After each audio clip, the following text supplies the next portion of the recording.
navigation bar in less than not 3, not 2, but hopefully 1 minute. Welcome back today. We're gonna work on bottom navigation bar that many mobile applications have. We're gonna start by drawing a rectangle with a height of 64 pixels. Let me zoom in real quick so you can have a closer look at what I'm doing.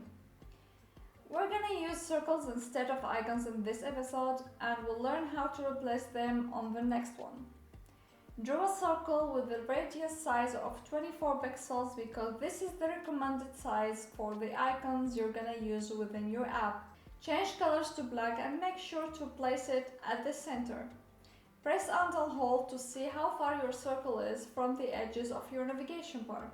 You want to make sure that it's 16 pixels away from the top edge. Press both Alt and Shift and hold. This way you can duplicate your shape while preserving the vertical alignment. You can have 2 to 5 icons in the navigation bar, depends on what you're designing your application for. In our case, we're gonna work on 5 icons. Once you're done duplicating, select all of shapes and press on Shift and A to make this a layout. Or you can simply do so by clicking on this icon next to layout. Layouts make sure that you have an organized group of shapes. You see the pink area I'm hovering over right here? It indicates the gaps between my shapes. And if you click and drag your cursor right, it's gonna increase the gaps between all of your shapes.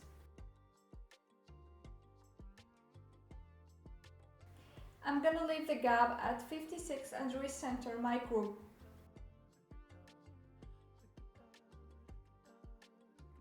This is how it's gonna look on mobile phone.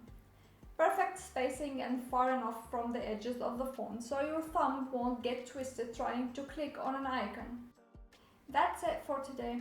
If you like this episode, hit the like button, subscribe, and I'll see you on the next episode of PixaBike.